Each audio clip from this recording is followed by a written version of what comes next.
বাংলাদেশ জাতীয়তাবাদী যুবদলের ৪৭তম প্রতিষ্ঠাবার্ষিকী উপলক্ষে বরগুনার পাথরঘাটায় উপজেলা যুবদলের উদ্যোগে পরিচ্ছন্নতা অভিযান ও দুস্থদের মাঝে খাবার বিতরণ কর্মসূচি অনুষ্ঠিত হয়েছে। নাজমুল ইসলাম সৈকতের প্রতিবেদনে দেখুন বিস্তারিত। মঙ্গলবার সকালে পাথরঘাটা উপজেলা যুবদলের আহ্বায়ক জসিমউদ্দিন রানার নেতৃত্বে যুবদলের নেতাকর্মীরা পাথরঘাটা পৌর শহরে বিভিন্ন গুরুত্বপূর্ণ স্থান, হাসপাতাল, শিক্ষা প্রতিষ্ঠান ও জনসমাগম এলাকাগুলোতে পরিচ্ছন্নতা অভিযান পরিচালনা করেন।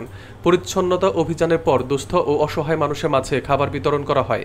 এ সময় আহ্বায়ক জসিমউদ্দিন রানা বলেন, যুবদলের কেন্দ্রীয় নির্দেশনা অনুযায়ী আমরা শুধু পরিচ্ছন্নতা কর্মসূচি নয়, বরং মাছের পোনা অবমুক্তকরণ, বৃক্ষরোপণ এবং সামাজিক সচেতনতা বৃদ্ধিমূলক নানা কার্যক্রম হাতে নিয়েছি, যা আগামী ২ নভেম্বর পর্যন্ত চলবে।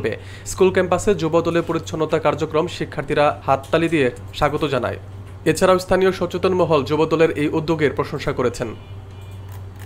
আজকে যে পরিচ্ছন্নতা অভিযান তাসলিমা মেমোরিয়াল একাডেমিতে পরিচালিত হচ্ছে, এই জন্য আমি অত্যন্ত খুশি হয়েছি এবং তাদেরকে ধন্যবাদ জ্ঞাপন করছি, তাদের প্রতি কৃতজ্ঞতা প্রকাশ করছি এই তাসলিমা মেমোরিয়াল একাডেমিতে এই অভিযান পরিচালনার জন্য। আমার জাতীয় যুবদলের প্রতিষ্ঠাবার্ষিকী উপলক্ষে পাথরঘাটা উপজেলা কর্তৃক আয়োজিত আজকের যে এই পরিষ্কার পরিচ্ছন্নতা, বৃক্ষরোপণ এবং জলাধারের যে মাছের পোনা অবমুক্ত, এটি একটি ব্যতিক্রম ধর্মী একটি প্রোগ্রাম।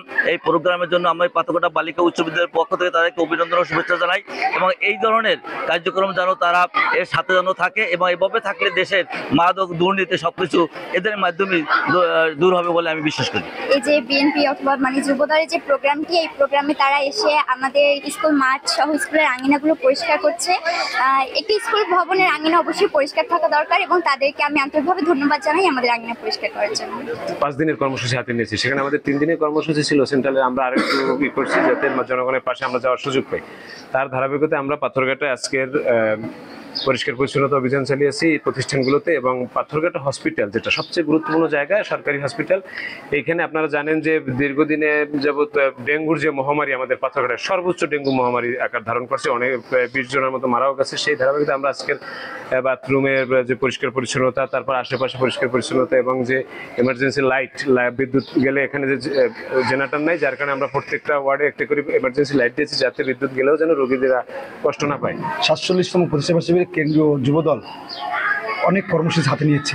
এই ধারাবাহিকতায় পাথরঘাটা উপজেলা যুবদল আমরা গতকালকের আপনারা দেখছেন যে প্রেসের মাধ্যমে আমরা ধারাবাহিক কর্মসূচি ঘোষণা করছি একেবারে টানা সামনের 2 তারিখ পর্যন্ত, কারণ আমরা সেন্ট্রালের প্রোগ্রামের পাশাপাশি আমরা আরও কিছু সামাজিক কর্মকাণ্ড করতে চাই। এরপরে আমাদের যেরকম আমার যুগ্মবাহক সিনিয়র যুগ্মবাহক হাসান বকর মেসাল বলেছেন যে আমাদের বৃক্ষরোপণ কর্মসূচি আছে, এটা আমাদের টোটাল উপজেলা ব্যাপী। আমরা এটা ইউনিয়ন নেতৃবৃন্দ যারা আছে তাদের সাথে আমাদের বৈঠক হচ্ছে যে আমরা কোন প্রক্রিয়ায় করব এবং এই বৃক্ষরোপণ কর্মসূচির পরই আমাদের আছে যে মাছের পোনা অবমুক্তর যে বিষয়টা, এটা আমরা সারা উপজেলার বিভিন্ন মাদ্রাসায়, যেখানে আমাদের কোমলমতি শিক্ষকরা, বিশেষ করে কোরআনে হাফেজরা যারা পড়াশোনা করে, আমরা এই জিনিসগুলো আমরা এখানে যাব। এটা নিয়ে দীর্ঘ আমাদের পরিকল্পনা আছে এবং এই প্রোগ্রাম যে একদিনের জন্য সেটা না, কিন্তু পাথরঘাটা উপজেলা যুবদল আপনারা দেখতে পাচ্ছেন যে আমরা দায়িত্ব পাওয়ার পর, বিশেষ করে আমি এবং আমার সাথে দায়িত্ব পাওয়ার পর আমার সাংগঠনিক কার্যক্রম পাশাপাশি সামাজিক কর্মকাণ্ডগুলো আমরা করে যাচ্ছি এবং এটা অব্যাহত থাকবে ইনশাল্লাহ।